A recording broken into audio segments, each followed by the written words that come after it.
అరుణాచలం ఎలా వెళ్ళారు, ఎప్పుడు వెళ్ళారు? 1998 ఆ టైంలో వెళ్ళానమ్మా. మొదటిసారి వెళ్ళినప్పుడు నాకు కలిగిన అనుభూతి ఏంటి అంటే కాళ్ళ నొప్పులు. అప్పుడు నాకు ఆ అరుణాచలం యొక్క ఈ అష్టమూర్తి తత్వం తెలుసుకుంటే, అరుణాచలం అంటే ఆ భక్తి అనే విత్తనాన్ని నువ్వు మొలకేయించుకోవాలి అంటేనే. అరుణాచలంలో మీ అనుభూతులు? అరుణాచలంలో ఒక విశేషం ఉంది. ఏంటంటే చిన్న కాలుకి దెబ్బ తగిలింది అనుకో, అక్కడ ఎవరు కట్టరు. ఆ రక్తం వస్తున్నా సరే, ఏం వస్తున్నా సరే, ఇవన్నీ గమనించిన తర్వాత అర్థమైంది ఏంటంటే, చాలామంది మనం ఆధ్యాత్మిక మార్గంలో ఉంటే ఎమోషన్స్ని కంట్రోల్ చేసుకోవాలి, గబాలను మనకు కోపం వస్తే కోపం, బాధ వస్తే బాధ వ్యక్తపరచొద్దని సహజంగా కాకుండా బలవంతంగా కంప్రెస్ చేసుకుంటుంటారు కదా. అది కంప్రెస్ చేసుకోవడం వల్ల లోపల నుంచి ఇంకా రెట్టింపు అవుతుందా, లేదా అనిపించింది అప్పటికి అనేసి డిటాచ్ అయ్యి ఉండడం బెస్ట్? ఎప్పుడు కూడా సప్రెస్ చేయాల్సిన అవసరం లేదు. అలాగే ధ్యానం అంటే ఏంటి? ఆలోచన లేనితనం, అది ఉందా అసలు? ధ్యానం ఎలా ఉండాలి అంటే, ఆ తత్వానికి నువ్వు రాలేదు అంటే, ఎంత పెద్ద ప్రవచనం చెప్పే వాళ్ళకైనా సరే, ఏమీ లేని వాళ్ళకైనా సరే ఒకటే తత్వం, మౌనం. మౌనం అనేది నోటితో మౌనం కాదు. రమణ మహర్షి గారు చెప్పిన మార్గం అది. చాలా మంది లౌకిక వాంఛల కోసం పెళ్ళవ్వాలని, పిల్లలు పుట్టాలని, భక్తి జ్ఞాన వైరాగ్య బీజం వెయ్యటానికి మాత్రమే అరుణాచలం. నీకు వైరాగ్యం కావాలనుకున్నప్పుడు, ఎవరైతే అరుణాచలం వెళ్ళి ఉల్టా ప్రదక్షిణ చేస్తారో, అందరూ వెళ్తే పౌర్ణమికి వెళ్ళాలని ఉంటారు, దాని ప్రత్యేకత ఏమైనా ఉంది? ఈ పౌర్ణమి పూజ అనేది ఏంటి అంటే,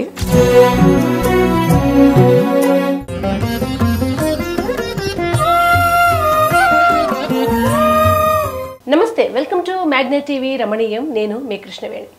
సోలో ట్రావెలర్గా దేశంలోని అనేక ప్రదేశాల్ని ఆమె సందర్శించడమే కాకుండా అక్కడ అనుభూతులన్నింటినీ కూడా పుస్తక రూపంలో చేసి మనందరికీ అందిస్తున్నటువంటి రచయిత్రి, సోలో ట్రావెలర్, ధ్యాన మార్గంలో ఉన్నటువంటి ఆధ్యాత్మికవేత్త కూడా రమా శాండిల్య గారు ఈరోజు మనతో పాటు రమణీయంలో ఉన్నారు. మాట్లాడదాం. అమ్మ నమస్కారం. నమస్కారం అమ్మ. అరుణాచలం అనే మాట మీ గొంతులో విని 2-3 years బ్యాక్ అనుకుంటా, అది ఎంతమంది విన్నారో.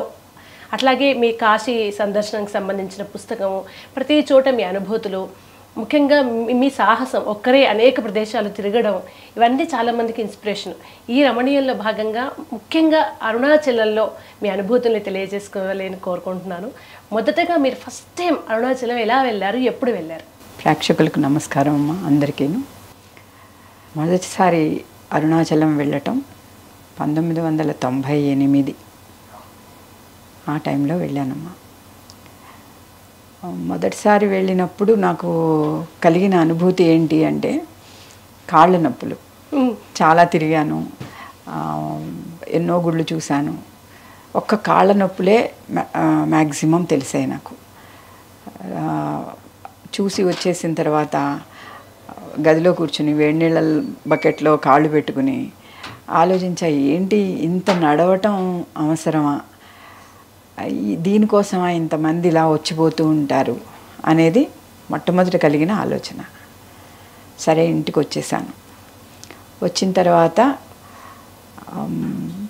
చిన్నప్పటి నుంచి మా అమ్మగారి చేత, ఎవరో ఒకళ్ళ చేత అరుణాచలం అరుణాచలం అరుణాచలం అనిపించుకోవటం, అది దాని గురించి మనం మాట్లాడుకుంటూ ఉండడం ఇంట్లో తెలుసు.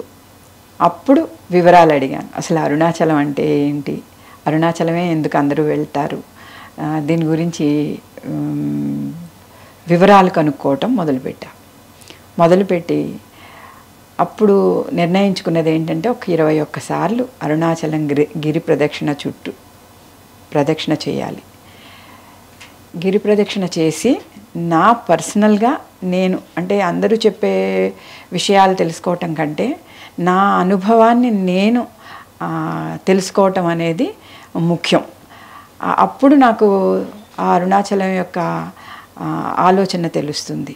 అసలు అరుణాచలం నాకేం చెప్తోంది అనేది నేను వినగలుగుతాను అనేది నాకు వచ్చిన మొట్టమొదటి ఆలోచన అమ్మ వాళ్ళు అందరూ చెప్పిన తర్వాత. సరే, అమ్మ వాళ్ళు చెప్పినవి ఏంటి? స్మరణ చేస్తే చాలు, అరుణాచలం అనేదాన్ని స్మరణ చేస్తే చాలు ముక్తి ప్రసాదిస్తుంది. అంటే ఒక్క ముక్తి కోసమేనా అరుణాచలం వెళ్ళటం? స్మరణ చేస్తేనే ముక్తి వచ్చే ఆ క్షేత్రానికి ఇంతమంది పెద్ద పెద్ద యోగులు, ఎందుకంటే ఒక యోగి ఆత్మకథలో చదివినప్పుడు అరుణాచలం గురించిన ప్రస్తావన ఉంటుంది. ఇంకేదైనా ఇతర పుస్తకాలు పెద్దవి మంచివి చదివినప్పుడు అరుణాచలం ప్రస్తావన ఉంటుంది. 10 మందితో మాట్లాడితే ఒకళ్ళు తప్పనిసరిగా మన హిందూ సాంప్రదాయంలో అరుణాచలం గురించి చెప్తారు. అందుకని ఈ అరుణాచలం అనేది అసలు అరుణాచలం చెప్పాలి మనకేంటి అనేది. అంతేగాని పురాణమో ఇతిహాసమో లేకపోతే ఇంకొకటో ఇవేవి కాదు చెప్పాల్సింది. అలాగే మా అమ్మగారు ఏం చెప్పేవారంటే, అరుణాచలం గురించి తెలుసుకోవటం అంటే పంచభూత లింగాలు, తర్వాత సీతాకుండ్లో ఉన్న చంద్రలింగం, కోణార్క్లో ఉన్న సూర్యలింగం, తర్వాత మన ఖాట్మండ్లో ఉన్న యజమానలింగం, ఈ అష్టమూర్తి తత్వం తెలుసుకునే వాళ్ళకి తెలుసుకుంటే అరుణాచలం అంటే దాని గొప్పతనం మనకు అర్థమవుతుంది అని. సరే, అదే సమయంలో నేను ఉత్తరాఖండ్లో మా గురువుగారి దగ్గర యోగా నేర్చుకోవటానికి వెళ్ళాను. వెళ్ళినప్పుడు ఇవే మాటల్ని ఆయన ఇంకా తేలికతత్వంతో అర్థమయ్యేటట్టు చెప్పారు. ఏంటి అంటే, నువ్వు నీలో ఒక ఆధ్యాత్మిక విత్తనం నాటాలి అని అనుకున్నావు అనుకో, ఆ నాటాలి అని అనుకునేటప్పుడు నీకు నేనే శివుణ్ణి, శివోహం శివోహం చిదానంద రూప శివోహం అని చెప్తూ ఉంటావు. అసలు ఆ శివుడివే నువ్వైనప్పుడు, శివుడే నేనని చెప్పుకుంటున్నావు కనుక శివుడే నువ్వైనప్పుడు, శివుడిలో నువ్వేమేం చూస్తున్నావో అవన్నీ కూడా నీలో ఉండాలి కదా. శివుడికి 3 కళ్ళు అంటున్నావు, మరి 3 కళ్ళు నీకు కూడా ఉండాలి కదా. నీ 3వ కన్ను ఎక్కడుంది అని ఆయన మొట్టమొదటి ప్రశ్న వేశారు నాకు. అంటే తెలియదు అంటే 2 కళ్ళు మూసుకో, ఒక 5 నిమిషాలు నువ్వు నేను చెప్పే వరకు కళ్ళు తెరవకు, నువ్వు కళ్ళు మూసుకొని కూర్చుని తర్వాత నేను నిన్ను జవాబు అడుగుతాను అని. అలాగే ఒక 5 నిమిషాలు కూర్చోబెట్టారు, కళ్ళు తెరవమన్నారు. ఏం చూసావు అని అడిగారు. అంటే నాకు వచ్చే ఆలోచనల్ని గమనించటం మొదలుపెట్టాను నేను. అదే 3వ కన్ను యొక్క తత్వం. అది తెలుసుకోవాలి అంటే నువ్వు ముందు ఈ అష్టమూర్తి తత్వాన్ని, నీకు శివుడు నేనే అని చెప్పే అంత గొప్పదానివి నువ్వు కాదు కదా. అందుకని ముందు సాకార రూపంగా ఉన్న శివుణ్ణి దర్శించటం అలవాటు చేసుకో. అంటే శివలింగాలు ఎక్కడున్నా వాటిని స్పర్శించేవి స్పర్శించు, చూడగలిగేవి చూడు. అలా నువ్వు ప్రయత్నం చేస్తే పంచభూత లింగాలకి దగ్గర అవుతావు. నువ్వు పంచభూతాలు నీలోనే ఉన్నాయి. నీలో ఉన్న పంచభూతాలని, ఆ పై పంచభూత లింగాల్ని దర్శనం చేసుకుంటే నీకు ఆ తత్వం అలవడుతుంది అని చెప్పారు. చెప్తే అప్పుడు కూడా మనం అంత పెద్ద జ్ఞానులమేం కాదు కదా, అవన్నీ తెలుసుకునే అంత తత్వం ఏమీ మన దగ్గర ఉండదు. అందులో 35 ఏళ్ల వయసులో ఎలా ఉండాలో అలాగే ఉన్నాను అప్పుడు కూడా నేను. కానీ ఒకటి ఏంటంటే, గురువు చెప్పింది వినడం అనేది నాకు చాలా చిన్నప్పటి నుంచి కూడా ఆ లక్షణం ఉంది. ఎవరైనా ఏదైనా చెప్తే వింటాను.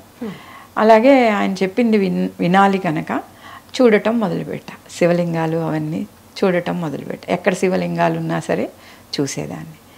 ఈ శివలింగాలు చూసేటప్పుడు ఒకసారి వెళ్ళినప్పుడు శివలింగాలు దర్శించమని చెప్పారు. దర్శనం మొదలుపెట్టాను. రెండోసారి వెళ్ళినప్పుడు, అవును నన్ను శివలింగాలు చూడమన్నారు, ఈ శివలింగాలు చూడటం వల్ల నాకు ఏంటి లాభం అని అడిగాను. ఏంటి లాభం అని అడిగితే, పంచభూతాలు అంటే తెలుసు కదా నీకు, ఏమేంటి? నేల, నీరు, నిప్పు, వాయువు, ఆకాశము. ఈ 5 తత్వాలు నీకు బయట ఏ 5ని నువ్వు చూస్తున్నావో అవి నీలో కూడా ఉన్నాయి. ఎలా ఉన్నాయి గమనిస్తున్నావా అని అడిగారు. లేదు. సరే, ఆధ్యాత్మిక విత్తనం వేద్దాం అనుకుందాం మనం. లేకపోతే భక్తి విత్తనం వేద్దాం అనుకుందాం. ఆ భక్తి విత్తనాన్ని నువ్వు వెయ్యాలి అంటే నీలో కూడా నేల ఉండాలి కదా ఆ విత్తనం వేయటానికి. అందుకని ఆ విత్తనం వెయ్యి. ఎలా వేస్తావు? కళ్ళు మూసుకొని కూర్చొని నాకు భక్తి కావాలి, నాకు భక్తి కావాలి. ఎందుకంటే మనకి చిన్నప్పటి నుంచి కూడా మన ఇంట్లో పూజలు చెప్తారు. ఎలా చెప్తారు పూజలు? షోడశ ఉపచారాలు చెప్తారు. ఒక వినాయక చవితికి ప్రతిష్ఠ చేయటానికి షోడశోపచారాలు చెప్తారు. అందులో ధ్యానావాహనాది షోడశోపచారం అంటాం కదా. అంటే ఆ ధ్యానాన్ని ఆవాహన చేస్తూ జపం చేస్తూ ఆ స్వామిని ప్రాణప్రతిష్ఠ చేస్తాం మనం కదా. అంటే ఏదైనా సరే, ఇప్పుడు చాలామంది నాకు బీపీ వస్తుంది, నాకు బీపీ వస్తుందేమో, పంచదార తింటే బీపీ వస్తుందేమో, లేకపోతే పంచదార తింటే షుగర్ వస్తుందేమో, ఉప్పు కారం తింటే బీపీ వస్తుందేమో అని పదే పదే ధ్యానం చేస్తారు కదా. ధ్యానం చేస్తే ప్రాణప్రతిష్ఠ జరుగుతోంది అక్కడ. నువ్వు పంచదార తిన్నందుకు షుగర్ రావట్లా నీకు, పదే పదే పంచదార తింటే షుగర్ వస్తుంది, పంచదార తింటే అని జపం చేస్తున్నావు చూడు, ఆ జపానికి ప్రాణప్రతిష్ఠ జరుగుతోంది అక్కడ. మెయిన్ మనం తెలుసుకోవాల్సింది ఏంటంటే, మనం మంచి విషయాలకి ఎలా అయితే జపం చేస్తున్నామో అది ప్రాణప్రతిష్ఠ జరుగుతోందో, అలాగే చెడ్డ విషయాలకు కూడా మనం జపం చేస్తే ప్రాణం వస్తుంది అనేది ఈ చిన్న విషయంలో ఆయన చెప్పారు చక్కగా. ఏంటి ఆ విత్తనం నాటడం అనేది ఆయన నాకు చెప్పిన విషయం అన్నమాట.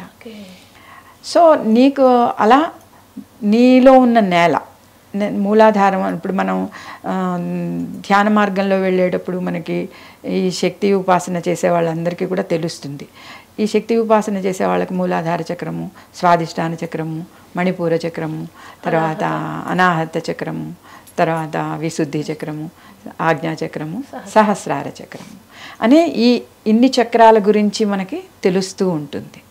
ఈ తెలిసేటప్పుడు నీకు మనలో కూడా అగ్నిచక్రం ఉంది కదా. ఎక్కడైతే నువ్వు అరుణాచలంలో అగ్నిని చూస్తున్నావో ఆ అగ్ని నీలో కూడా ఉంది కదా.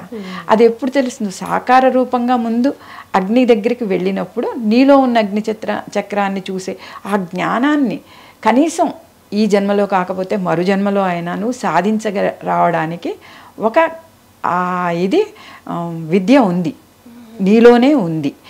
దానికి ఆయన ఎలా చెప్పేవారంటే, ఫస్ట్ నువ్వు ఈ సాకార రూపంగా ఉన్న అగ్నిచక్రాలన్నీ ప్రదక్షిణ చెయ్యి. ప్రదక్షిణ అంటే ఇప్పుడు సవ్య మార్గంలో చైతన్యంగా తిరగటం, సవ్య మార్గంలో తిరగటం. ఇప్పుడు చూడండి, ప్రతీది కూడా మనం గమనిస్తే కనుక్కుంటే దీంట్లో నాకు వేదాలు రావు, నిజంగా ఉపనిషత్తులు చదవలేదు నేను, పెద్ద పెద్ద పుస్తకాలు రావు, శ్లోకాలు రావు, నాకు ఏం రాదు. కానీ మా గురువుగారు చెప్పిన ఆ చిన్న చిన్న విషయాల్లో మాట గమనించటం వచ్చు. ఆ గమనింపులో ఏమైంది అంటే, ఆయన చెప్పడం కూడా చాలా తేలిక భాషలో చెప్పేవారు. ఆయనకి నాకు కామన్ లాంగ్వేజ్ హిందీ, నాకు హిందీ రాదు, ఆయనకి తెలుగు రాదు. ఆ చిన్న చిన్న వర్డ్స్ సెలెక్ట్ చేసి చెప్తూ ఉండేవారు. దాన్ని నేను ట్రాన్స్లేట్ చేసుకుని వినాల్సి వచ్చేది ఆయన దగ్గర వినేటప్పుడు. అప్పుడు ఖచ్చితంగా నేను చంటి పిల్లనే, ఆయన ప్రాజ్ఞ తెలిసిన ఒక తండ్రి స్టేజే ఉండేది ఆయనకి. అందుకని మా ఇద్దరి మధ్యలోనూ ఆ తత్వం కూడా అలాగే ఉండేది. నేను ఒక చంటి పిల్లలాగా ఉండేదాన్ని ఆయన దగ్గర, ఆయన నాకు ఆ తత్వాన్ని బోధించేటప్పుడు ఒక పెద్ద మనిషిలాగా ఉండేవారు. చెప్తూ ఉండేవారు అన్నమాట, నువ్వు ఇలా గమనిస్తే విత్తనం వేసి, ఆధ్యాత్మిక విత్తనం వేసి ఆ గిరి చుట్టూ నువ్వు పాజిటివ్ వేలో చరిస్తే, అంటే సవ్య మార్గంలో చరిస్తే, నువ్వు అపసవ్య మార్గంలో చరించావు అనుకో, నీకు అవసరం లేని నెగటివ్ థాట్స్ వస్తాయి. నువ్వు ఎక్కడికైనా సరే, ఎక్కడ నువ్వు తిరిగినా సరే పాజిటివ్ వేలో తిరగడం మొదలు పెడితే చైతన్యం అవుతావు నువ్వు. ఆ చైతన్యం రావాలి అంటే గుడికి వెళ్ళినా పాజిటివ్ వేలో తిరగాలి, లేకపోతే ఇంట్లో ఉన్నా సరే నువ్వు లేచి తిరిగేటప్పుడు కూడా. అందుకే మనని పడుకుని నిద్ర లేచేటప్పుడు కూడా ఎడమ పక్కకి టర్న్ అయ్యి నిద్ర లేవమని చెప్తారు. అంటే ఎవ్రీ మూమెంట్ మనని పాజిటివ్ వేలో తిరగమని చెప్తారు. ఆ పాజిటివ్ వేలో తిరగడం వల్ల ఏమవుతుంది అంటే, మనని నెగటివ్ ఫోర్స్లు ఏమన్నా కూడా మన వైపుకి రావాలి అని అనుకున్నప్పుడు బ్రేక్ చేయటం కూడా మనకి చేత అవుతుంది. దాన్ని బ్రిడ్జ్ కింద మన థాట్స్తో మనం బ్రిడ్జ్ వేసి దానిని వదిలించుకోవటం కూడా చాలా ఈజీ మాట. చాలా తేలిగ్గా మనం వదిలేయగలుగుతాం దాన్ని. వదిలేసిన తర్వాత అంతా తత్వం మళ్ళీ మనది ఈ సాకార తత్వంలో ఉండగలుగుతాం. అందుకని ఆయన చెప్పిన చిన్న చిన్న మార్గాలు మాట నాకు ఇవి. నీకు నిజంగా బాగా బాధ వచ్చేసింది అనుకో, ఎవరితోటైనా నీకు బాగలేదు, వాళ్ళ ద్వారా నీకు నెగటివిటీ తోస్తోంది అని అనుకుంటే ఆ తత్వాన్ని అక్కడ వదిలిపెట్టడం కూడా రావాలి అంటే నువ్వు ప్రదక్షిణని సవ్య మార్గంలో చెయ్యి. నువ్వు సవ్య మార్గంలో ఎప్పుడైతే ప్రదక్షిణ చేస్తావో ఆటోమేటిక్గా బాగుంటుంది. దీనికి నువ్వు తప్పనిసరిగా అరుణాచలం వెళ్ళి అరుణాచలంలో దర్శనం చేసుకో అని చెప్పారు. ఈ అరుణాచలం ఎక్కడుంటుంది ఏంటి అన్నీ మనం ఆలోచిస్తే అరుణాచలం అనగానే అప్పట్లో ఏమనుకునేదాన్ని, ఒక తమిళనాడులో తిరువన్నామలై అని ఉంటుంది. మలై అంటే కొండ, అరుణ అంటే ఎరుపు రంగు, అదే సూర్యుడు. అట్లా చిన్న చిన్న ఆలోచనలతో అమ్మ వాళ్ళు చెప్పినవి గుర్తుండేవి. కానీ వీటన్నింటికి అతీతమైంది ఉంది అనేది ఒక 10 సార్లు ప్రదక్షిణ చేసేటప్పటికి నాకు అర్థం అవడం మొదలుపెట్టి, కొంచెం పూర్తిగా కూడా కాదు. అదే సమయంలో నేను రమణ మహర్షి గారి పుస్తకాలు చదువుకోవటము, రమణ మహర్షి ఆశ్రమంలో ఉండటము, మౌనంలో ఉండటము, అలాగే నేను విపాసనాకి వెళ్ళి 15 రోజులు చొప్పున ఒక 5-6 సార్లు అలా కూర్చున్నాను. దీనివల్ల నాకు అర్థమైంది ఏంటి అంటే, ఈ మతము కులము వీటన్నింటినీ మించిన, కళ్ళు మూసుకుని ఎవరిని టచ్ చేయకుండా ఎవరితో మాట్లాడకుండా 10 రోజులు ఉండడం, అలాగే అరుణాచలంలో 3 రోజులు కూర్చోవటం, మా మహర్షి ఎదురుగుండా ఆ సమాధి ఎదురుగుండా మనం 3 రోజులు 4 రోజులు అలా కూర్చుని ఉండటం, ఇవన్నీ గమనించిన తర్వాత అర్థమైంది ఏంటంటే ఈ ప్రపంచంలో కంటే కూడా మనలోనే ఎక్కువ నెగటివిటీ, అలజడి, అదంతా అన్నీ ఏదైనా కానీ అలజడి అవ్వచ్చు, లేకపోతే ఆవేశం అవ్వచ్చు, కోపం అవ్వచ్చు, దుఃఖం అవ్వచ్చు, అశాంతి అవ్వచ్చు, మనలోనే ఎక్కువ ఉంది అనేది నాకు అర్థం అవడం మొదలుపెట్టింది. కొంచెం కొంచెం కొంచెం కొంచెం అర్థం అవడం మొదలుపెట్టింది. అంటే ఇప్పుడు మీరు ఏమన్నా మారిపోయారా అని పూర్తిగా అడుగుతావేమో, ఏం మారం, కానీ తెలుస్తూ ఉంటుంది. అంటే మనలో ఉన్న లోపాలు ఏంటో తెలుసుకోగలుగుతాం. ఖచ్చితంగా లోపం తెలుస్తుంది. అలాగే అవతల వాళ్ళు అలా చేస్తుంటే పూర్వం దుఃఖం వస్తూ ఉండేది, వీళ్ళకి ఏం చెప్పలేకపోతున్నాం. ఇప్పుడు ఏంటంటే వాళ్ళని వదులుచుకోవడం వస్తుంది. అంటే నా పర్సనల్ దీంట్లో అవతల వాళ్ళు ఆ చేసేది పూర్వం ఏంటి, భరిస్తూ పడేవాళ్ళం. ఇప్పుడు నాకు అవసరం లేదు, ఎవరిని నేను భరించక్కర్లేదు, అలా వదిలేయడమే అక్కడితోటి అనే ఆ తత్వం నాకు అర్థమవడం మొదలయ్యింది. అరుణాచలానికి ముందు, అరుణాచలానికి తర్వాత. అదే చాలా మంది అంటారు కదమ్మా, జ్ఞానాన్ని పట్టుకోవడం అంటే అజ్ఞానానికి సంబంధించిన అన్ని వదిలేస్తూ వెళ్ళటం. అది అట్లా అరుణాచలం దగ్గరికి వెళ్ళడం జరిగింది. 10 సార్లు, 12 సార్లు, 15 సార్లు తిరుగుతూ ఉండడమే మాట. ఈ తిరిగేటప్పుడు కూడా ఒక్కొక్కసారి మనకి ఒక్కొక్క ఎక్స్పీరియన్స్ ఉంటుంది. ప్రతిసారి అదే ఎక్స్పీరియన్స్ ఉండదు, ప్రతిసారి అవే అనుభవాలు ఉండవు. అలాగే అరుణాచలం ఎలా వెళ్ళేదాన్ని అప్పుడు కూడా ఇంట్లో నిజం చెప్పేదాన్ని కాదు. నిజం చెప్తే మా అమ్మగారు వీళ్ళు అందరూ కూడా అన్నిసార్లు ఎందుకే అరుణాచలం, అన్ని డబ్బులు ఖర్చు పెట్టుకుంటావు ఎందుకు అలా అంటారు. ఎందుకంటే ప్రతిదీ మన మధ్యతరగతి ఇళ్లల్లో డబ్బులతో చూడడం అలవాటు. అందుకని అది మాత్రం ఇంకో ఊరు చూసుకో కావాలంటేను, ఇదే ఎందుకు నువ్వు చూడడం అట్లా అనేవారు. కానీ నాకేంటంటే ఒక వ్యసనం అనుకోండి, అలా ఆ వ్యసనం కింద మారింది. ఎలా అంటే ఈసారి నేను వెళ్ళినప్పుడు ఒక మంచి అనుభవం అయ్యేది. మళ్ళీసారి నేను అక్కడికి వెళ్ళినప్పుడు ఆ అనుభవమే ఎదురవుతుంది అనుకుంటూ వెళ్ళేదాన్ని. అస్సలు ఆ అనుభవం ఉండేది కాదు, పైగా ఆ అనుభవం గుర్తుకొచ్చేది కాదు. ఇంకొక సరికొత్త అనుభవం, అది మంచిగా ఉండుండొచ్చు, లేకపోతే నాకు బాధ కలిగేది అయి ఉండొచ్చు. ఏదైనా సరే ఒక విరుద్ధమైన దీంట్లో కనబడేది. అలాగే ఒక్కొక్కసారి ఒక్కొక్క రకమైన గురువులు కనిపించేవారు. గురువులు అంటే ఒక భిక్షగాడు వచ్చి నాకు ఏదైనా చెప్పచ్చు, ఆ చెప్పింది నేను నిజంగా ఆచరించుకుంటూ ఉంటే దాంట్లో ఒక అద్భుతమైన పాజిటివ్ ఎనర్జీ నాలోకి వచ్చేది అక్కడే.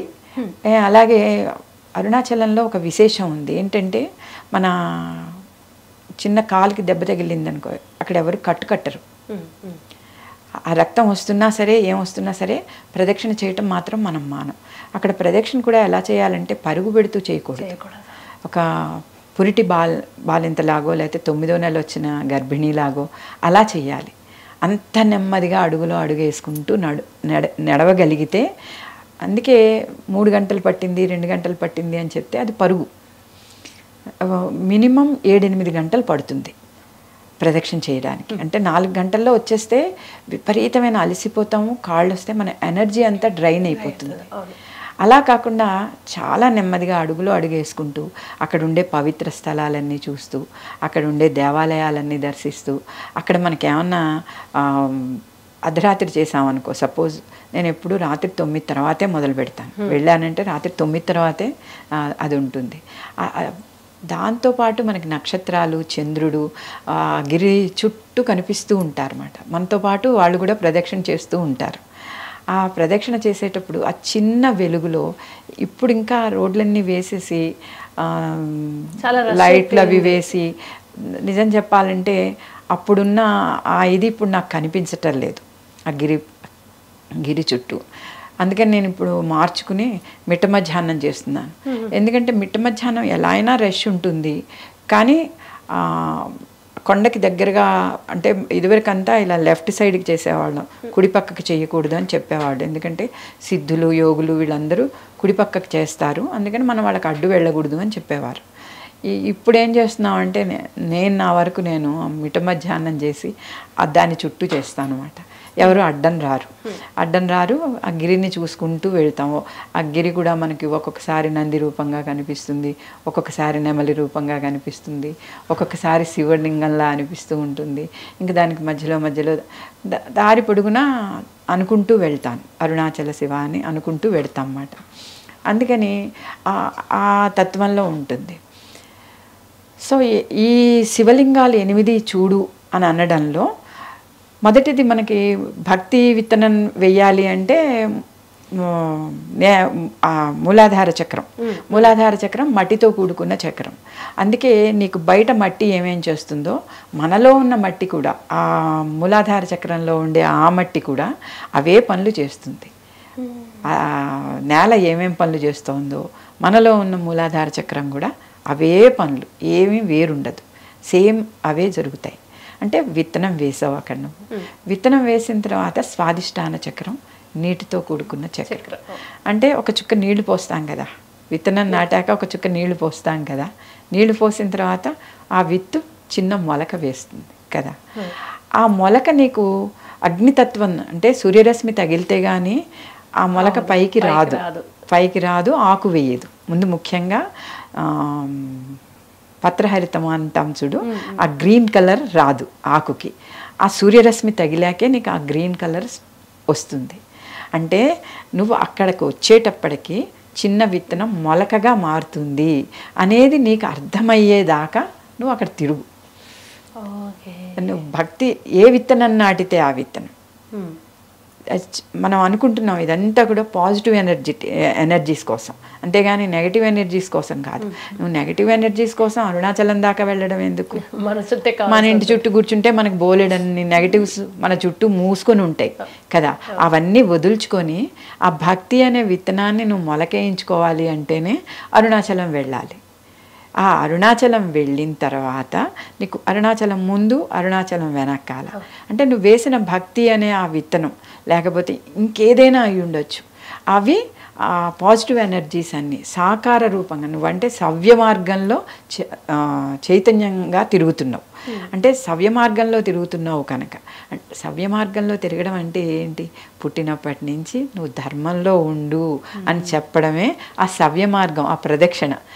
నువ్వు ప్రదక్షిణ చేస్తున్నావు అంటే అదేదో గొప్పతనం కాదు, నేను సవ్యంగా చైతన్యమైన మార్గంలో నేను నడుస్తాను అని ఆ స్వామికి చెప్పుకోవటం. అందుకే నువ్వు గుడిలో కూడా సవ్య మార్గంలో తిరుగుతావు, ఇంట్లో కూడా సవ్య మార్గంలో తిరుగుతావు, భూమి తన చుట్టూ తాను తిరుగుతూ సూర్యుని చుట్టూ తిరుగుతుంది అని చెప్తారు కదా. అంటే తన చుట్టూ తను తిరుగుతూ పాజిటివ్ చుట్టూ, ఆ అగ్నిగోళం చుట్టూ కూడా మళ్ళీ తిరుగుతూ ఉంది. అందుకే మనకి రాత్రి పగలు వస్తున్నాయి కదా. సేమ్ మనలో మనకి కూడా చీకటి వెలుగు వస్తూనే ఉంటుంది. వచ్చిన చీకటి వెలుగుని తట్టుకోవటానికి ఈ వెలుగే మనకి పనిచేస్తుంది. ఆ మణిపూరాలో ఉండే ఆ వెలుగే మనకి పనిచేస్తుంది. ఆ మణిపూరాలో ఉండే ఆ వెలుగు పని చేయాలి అంటే అరుణాచలం వెళ్ళిరా ఒకసారి. నువ్వు ఎప్పుడైతే చీకట్లో నేను పడిపోతున్నాను, నేను దుఃఖంలో కూరుకుపోతున్నాను అని నీకు అనిపించిందో ఒక్కసారి అరుణాచలం వెళ్ళి ఒక గిరి ప్రదక్షిణ నేను చెప్పినట్టుగా ఏదో ఒకట్లాగా 2 గంటల్లో నేను చేసేసాను, 1 గంట పట్టిందండి నాకు అని చెప్తూ ఉంటారు కదా, నవ్వుకుంటూ ఉండడమే. అప్పుడు దాన్ని మనం ఏమీ అపోజ్ చేయక్కర్లేదు. అదేదో మనం గొప్పవాళ్ళం, వాళ్ళేదో చెడ్డవాళ్ళు అని అనుకోక్కర్లేదు. అవి ఏమీ లేదు, మన తత్వం మనది. అందుకే నేను మొదటే చెప్పాను, నాకు ఆ అరుణాచలం నేను ప్రదక్షిణ చేయటం వల్ల నాకు ఇచ్చిన లక్షణాలు ఏంటి అంటే మొట్టమొదట అది. అలానే దుఃఖం తగ్గిపోయిందా, మీలో అశాంతి లేదా, మీలో ఇంకోటి లేదా అంటే ఉన్నాయి. ఎందుకంటే నేను అందరు తిన్న ఉప్పు కారమే తింటున్నాను, అందరిలాగే అందరి మధ్యలోనే తిరుగుతున్నాను. అందుకని నేనేమి యోగిని కాదు, కానీ తెలుస్తోంది. అమ్మ, ఇక్కడ నాకు ఇంకొక సందేహం. ఎప్పటి నుంచో మీరు ధ్యాన మార్గంలో ఉన్నారు, క్రియాయోగం అవన్నీ చేస్తారు కదా. చాలామంది మనం ఆధ్యాత్మిక మార్గంలో ఉంటే ఎమోషన్స్ని కంట్రోల్ చేసుకోవాలి, గబాలను మనకు కోపం వస్తే కోపం, బాధ వస్తే బాధ వ్యక్తపరచొద్దని సహజంగా కాకుండా బలవంతంగా కంప్రెస్ చేసుకుంటూ ఉంటారు కదా. అది కంప్రెస్ చేసుకోవడం వల్ల లోపల నుంచి ఇంకా రెట్టింపు అవుతుందా, లేదా అనిపించింది అప్పటికి అనేసి డిటాచ్ అయ్యి ఉండడం బెస్ట్? ఈ 2 మార్గాలు. చాలాసార్లు ఒక ఎగ్జాంపుల్ చెప్తాను నేను మీకు ఇదే విషయం మీద.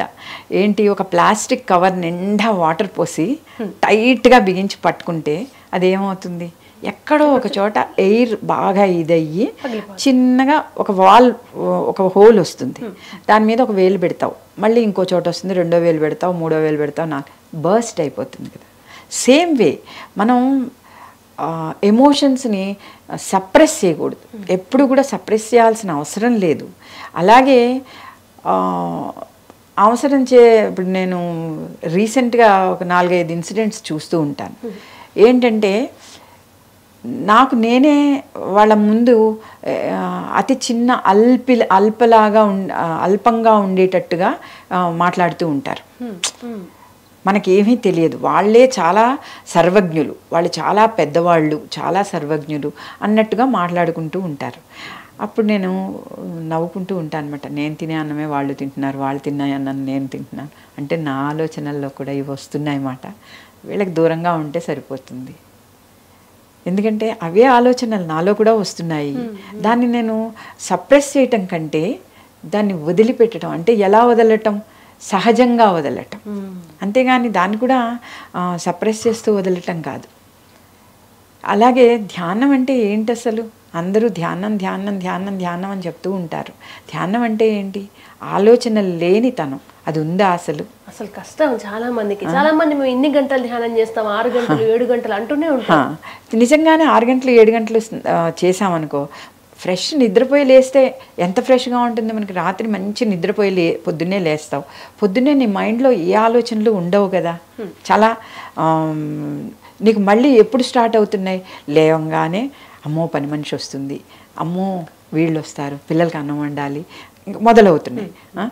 ఆ తర్వాత మధ్యాహ్నం అయ్యేటప్పటికి ఆ మధ్యాహ్న సూర్యుడిలాగా ఏమవుతోంది, ఈ పక్క వాళ్ళు ఇలా అన్నారు, ఆ పక్క వాళ్ళు అలా అన్నారు. ఇప్పుడు ఫేస్బుక్ ఉందనుకో, ఫలానా గ్రూప్లో వాళ్ళు ఇలా అన్నారు, ఫలానా గ్రూప్లో వాళ్ళు అలా అన్నారు, ఇవే వస్తున్నాయి కదా. మళ్ళీ సాయంత్రం అయ్యే కొద్ది అలసిపోతున్నాం, అలసిపోయి అప్పుడు ఏమవుతున్నాం, మంచి నిద్రపోతున్నాం. ఆ మంచి నిద్ర కూడా అందరూ మంచి నిద్రపోవట్లే, కలత నిద్రపోతున్నారు కదా. అంటే ధ్యానం ఎలా ఉండాలి అంటే కలత నిద్ర కాని నిద్రలో ఉండాలి, గాఢ నిద్రలాగా ఉండాలి.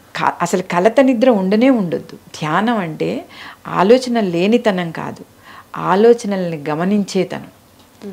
మన ఆలోచనని మనం గమనించేతనంలో ఉండాలి. అంటే మా గురువుగారు చెప్పిన మార్గాలే నేను మీకు చెప్పేవి, నేను చేసే మార్గాలే మీకు చెప్పేవి. నువ్వు ఎంతసేపు అయినా కూర్చో, ఎంతసేపు నువ్వు ఆ ఆలోచన లేకుండా, ఆలోచన రాకుండా కూర్చోగలవో అంతసేపు కూర్చో. నువ్వు 8 గంటలు కూర్చుంటే 1 సెకండ్ వస్తుంది ఆలోచన లేనితనం కదా. ఆ 1 సెకండ్ కోసం 8 గంటలు కూర్చుంటున్నావు, అంతేగాని 8 గంటలు దానిలో కూర్చోటం లేదు నువ్వు. నువ్వు 8 గంటలు దాంట్లో కూర్చుంటే హాయిగా హిమాలయాలకు వెళ్ళిపోతావు. నీకు ఇంట్లో ఉన్న హిమాలయమే, కాశీకి వెళ్ళకపోయినా ఇల్లే కాశీ. ఆ తత్వానికి నువ్వు వచ్చేస్తావు. నిజం. ఆ తత్వానికి నువ్వు రాలేదు అంటే నాలాగే ఉప్పు ఉంది, కారం ఉంది, కారం తక్కువ ఉంది, ఉప్పు తక్కువ ఉంది అని అనుకుంటూ ఇగో ఇక్కడ వీళ్ళు ఇలా అంటున్నారు, అక్కడ వాళ్ళు అలా అంటున్నారు అని ఆ తత్వంలో నేను ఉన్నన్నాళ్ళు నిజంగానే మనం ధ్యాన మార్గంలోకి వెళ్ళి ఆయన చెప్పినట్టు, రమణ మహర్షి గారు చెప్పినట్టు మౌనంలో ఉన్నాం అనుకో. సపోజ్ మౌనంలో ఉంటే అసలు ఇవన్నీ ఎందుకమ్మా మనకి? ఎంత పెద్ద ప్రవచనం చెప్పే వాళ్ళకైనా సరే, ఏమీ లేని వాళ్ళకైనా సరే ఒకటే తత్వం మౌనం. మౌనం అనేది నోటితో మౌనం కాదు, మనసుతో మౌనం. రమణ మహర్షి గారు చెప్పిన మార్గం అది. అప్పుడు నువ్వు నన్ను పిలవు, నేను రాను. ఆ తత్వం అర్థమైపోతే, ఆ తత్వం ఉంటే, నాలో ఆ తత్వం ఉంటే నేను ఇక్కడికి వచ్చి మీతో ఎందుకు మాట్లాడతాను? ఇక్కడికి వచ్చి నేను ప్రవచనం చెప్పాను అంటే అర్థం ఏంటి? నాలో అది లేదు కనుకే నేను ఇక్కడికి వచ్చి మాట్లాడుతున్నాను. నిజంగా ఉన్నవాళ్ళం ఇక్కడికి ఎందుకు వస్తాం అసలు? సరే, ఈ అరుణాచలం చెప్పేది అగ్ని తత్వం అంటే ఆ ఆకుపచ్చతనం రావటం అనే తత్వాన్ని మనకి చెప్తుంది. సరే, అరుణాచలం దర్శనం అయింది. మనం చాలా మొట్టమొదటి అగ్నిలింగం చూసాము. మొత్తం 8 లింగాలు ఉన్నాయి కదా, అష్టదిక్పాలకులు ప్రతిష్ఠ చేసిన లింగాలు ఉన్నాయి అక్కడ. ఈ లింగాలన్నీ కూడా మనకు ఒక్కొక్క లింగం ఒక్కొక్కటి చెప్తోంది. అగ్నిలింగం మనకు చెప్తున్నది ఏంటి అంటే, భయం లేని తనంలో ఉండు నువ్వు. అసలు దేనికి నువ్వు భయపడక్కర్లేదు. భయం ఎప్పుడు వస్తుంది నీకు? ఎటువంటిదైనా సరే అపసవ్యంగా నువ్వు చెయ్యటం వల్ల. సవ్యంగా చెయ్యటం వల్ల నీకు భయం ఉండదు. నువ్వు అపసవ్యంగా చేస్తున్నావు, ప్రదక్షిణ అపసవ్యం అయిందనుకో సపోజ్, భయం మొదలవుతుంది. అది లేకుండా ఉండాలనే ఈ అగ్ని చక్రం దగ్గరికి వచ్చి సవ్యంగా ప్రదక్షిణ చేస్తున్నావు నువ్వు. సరే, యమలింగం దగ్గరికి వెళ్ళావు, చావు భయం ఉండదు. ఏమవుతుంది? మృత్యుదేవత వచ్చి తలుపు తట్టితే రిక్త హస్తాలతో నేను పంపించలేను, నవ్వుకుంటూ పోతా. అది అందరికీ తెలిసిన విషయం. అంటే ఆ యమలింగం నిన్నేం భయపెట్టదు. ఎప్పుడు భయపెట్టదు? సవ్యంగా ప్రదక్షిణ చెయ్యను. సరే, అది అయిపోయింది. వరుణలింగం ఏంటి? నీరు కదా. ఆ నీటిని నువ్వు సవ్యంగా వాడుకో. నువ్వు నీటిని సవ్యంగా వాడుకుంటే నీకు భయం ఎందుకు ఉంటుంది అక్కడ? నీకు దుఃఖం ఎందుకు వస్తుంది కదా? సవ్యంగా లేకపోయేటప్పటికే నువ్వు భయపడుతున్నావు, అపసవ్యంగా నువ్వు ఉంటున్నావు కనుకే నీకు అరుణాచలం పదే వెళ్ళాల్సి వస్తుంది. నువ్వు ఎప్పుడైతే సవ్యంగా ఉంటావో నీకు ఇంకా అరుణాచలం వెళ్ళాల్సిన అవసరం లేదు. నీ ఇల్లే నీకు అరుణాచలం. అదే చెప్తోంది నీకు. అది అక్కడ అన్నిసార్లు మీరే 21 సార్లు వెళ్ళారు కదండి అంటే 21 సార్లు ఎందుకు వెళ్ళాను? ఆ తత్వాన్ని నేను ఇంకా వంట పట్టించుకోలేదు కనుక. అది వంట పట్టించుకుంటే నాకు అసలు ఏది అవసరం లేదు. ఇంకా ఆ ఇంట్లో కూర్చొని వండుకు తినాలన్న ధ్యానం కూడా లేకుండా, ధ్యాస కూడా లేకుండా ధ్యానం చేసుకోగలను. ఎందుకంటే మహావతార్ బాబాజీ, ఇప్పుడు నేను నేర్చుకున్న క్రియాయోగాలో మహావతార్ బాబాజీ ఒక విషయం చెప్తారు. ఏం చెప్తారంటే, నువ్వు ఇవాళ ఇన్హేల్ చేసి 1 సంవత్సరం తర్వాత ఎక్స్హేల్ చేయగలవు. అంటే కుంభకం పట్టించి ఉంచుకోగలవు. అంతసేపు నువ్వు కుంభకం పట్టగలవు. ఒక్కసారి నువ్వు కుంభకం రేచకం పట్టుకోగలిగితే నీకు 100 శ్వాసలు ఇచ్చాడు భగవంతుడు నీకు రాసి. 100 శ్వాసలు ఇస్తే 200 ఏళ్ళు బతకగలవు. 1 శ్వాసని ఇన్హేల్ చేస్తావు, కుంభకం పడతావు. 1 శ్వాసని ఎక్స్హేల్ చేస్తావు, రేచకం పడతావు. ఈ మొత్తం దీంట్లో నువ్వు ఎన్నాళ్ళైనా ఉండగలవు. 200 ఏళ్ళు. మరి ఇదివరకు ఋషులు 1000 సంవత్సరాలు తపస్సు చేశారు అని చెప్పేవారు. ఎలా చేసేవారు వాళ్ళు? అది నిజమే కదా, అబద్ధం కాదు కదా. మొన్నటి వరకు త్రైలింగేశ్వర స్వామి వారు కూడా 350 సంవత్సరాలు. ఎట్లా?